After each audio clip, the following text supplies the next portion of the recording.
All right, man, we back. Mercy Sports Talk in the building. Appreciate everybody for checking in. Hit that subscribe button, bell icon button, share the video. Apparently, the other day the Lions worked out 4 receivers.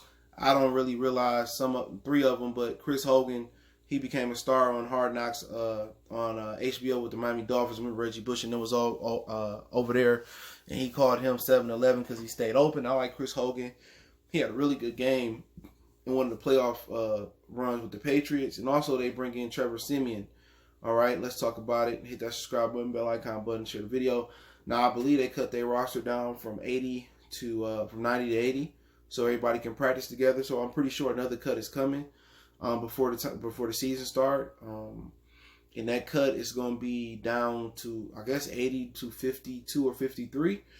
So I'm not sure with them working out CJ Prosise. I know he played with Darrell Bevell a couple years in Seattle.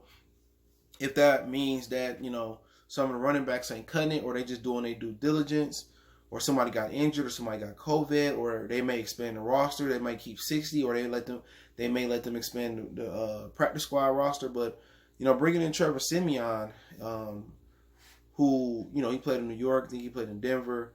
I think he started at Denver at one point, man, and he just couldn't stay healthy, and he just didn't have it. But that kind of raised concerns, you know what I'm saying? We knew COVID was probably going to be an issue, and there was a chance Stafford could get it, and any other player could get it.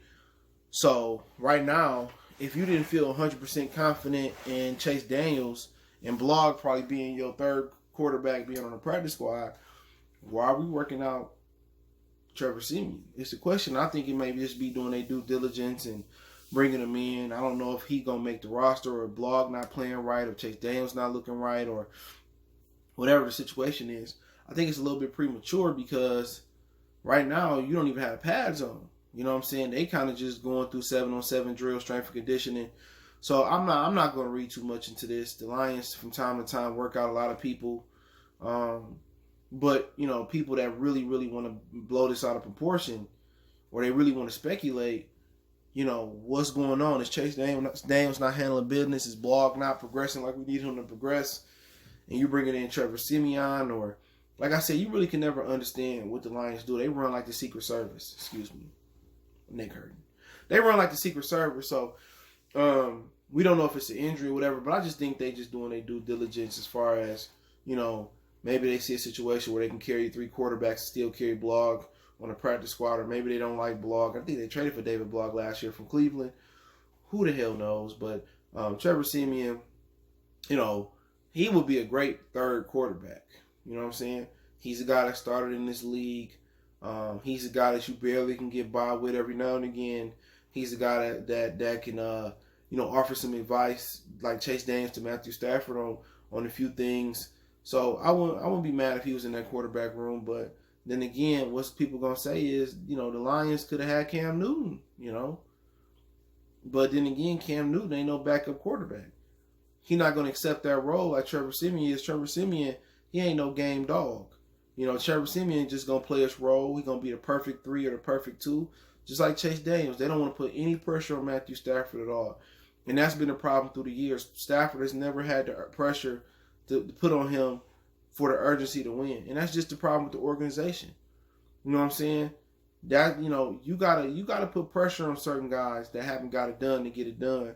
And there's been no pressure. Stafford has always been bailed out by the lack of success around him in a general manager position, and the lack of success with the head coaches. And if he gonna retire with that and saying, "Oh man, I'd have done great in Detroit if I'd had better general managers and better players around me," that's not gonna get you in the Super Bowl, and that's not gonna get you the respect around the league. He'll go down as a lovable loser in Detroit. That's just the honest, fact of the matter. But in the National Football League, he gonna go down as a forgotten football player, man, and that's not fair to him. We should have put a better job putting players around him. But then again, they never put the fire on Matthew Stafford to get the job done. They never brought no competition in. They never drafted no rookies to push him a little bit. And if you notice, Bill Belichick did that shit all the time. He was drafting guys to put pressure on Tom Brady from day one. He messed around and tripped up on time for Drew Brees, and he put pressure on, not Brees, but Drew Bledsoe. He put pressure on Bledsoe. Tom took his job. You know what I'm saying? Then they put more pressure on Tom. They brought Castle in, who did pretty well and went 11-5, and they just missed the playoffs. They brought Ryan Mallett in. They brought Jacoby Brissett in, who started in this league. Jimmy Garoppolo, who made it to the Super Bowl. So Bill Belichick always kept Tom Brady on his toes, man. And it's just like the really good things about the Patriot way that I like. It just seems that, Bob Quinn and Matt Patricia just don't think the same way. They take all the bad traits from the Patriot way and apply them to none of the good traits. So I don't think much of Trevor Siemian coming in. I just think they're doing their due diligence. Now, Chris Hogan, maybe that's a bad sign for Jamal Agnew. Because you think about it, you know who's going to be your 3 starting receivers.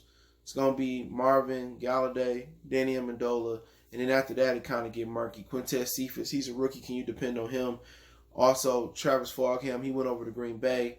And also you got Marvin Hall. All right? And then you go down there, and then you got Jamal Agnew, So, Chris Hogan is a guy that primarily work out the slot. He can play on the outside a little bit. He got some height on him. He can run a little bit still in this league. But is he a threat to Quintez Cephas and Agnew? Yeah, he a threat. He's a guy that don't cost that much. He a timing pattern receiver. Seemed to work hard, got sure hands. Another ex-Patriot player, so that's even more pressure on them.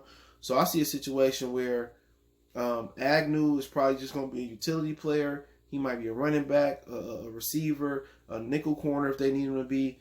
And you probably have a situation, if they like Hogan, they're going to keep Hogan, Quintez Cephas, and those 3 receivers in the league. On the list. But the problem here is the last 3 receivers, the last 2 you're going to put on your list. Let's just say, for example, we dismiss Agnew. He is a running back or a utility player. The last 2 players, Cephas and Hogan, are known for being, slot receivers. And Hall, they known for operating out the slot. What happens if Jones or Galladay go down? Hogan got the size to play on the outside and the speed still to play on the outside, but it's not your ideal situation. Hall is better on the inside. We know that. And Quintez Cephas is projected to be a Juice Landry type of, slot receiver. So they don't seem to have that receiver that can really step in on the outside and still be dominant. Amendola is a slot receiver. So, Hogan might be that guy to come in because he can give you some time on the outside when you need to spell or something happen to Galladay and Marvin Jones. So that's kind of my issue, the depth on the outside receivers. And I think Hogan could fix that. And Allison could have fixed that as well too, but he opted out. But, you look at Hall, Quintez Cephas, those guys are more slot receivers. You look at Hogan, he play a lot off the slot, but he can give you something on the outside. And maybe Quintez Cephas can give you something on the outside.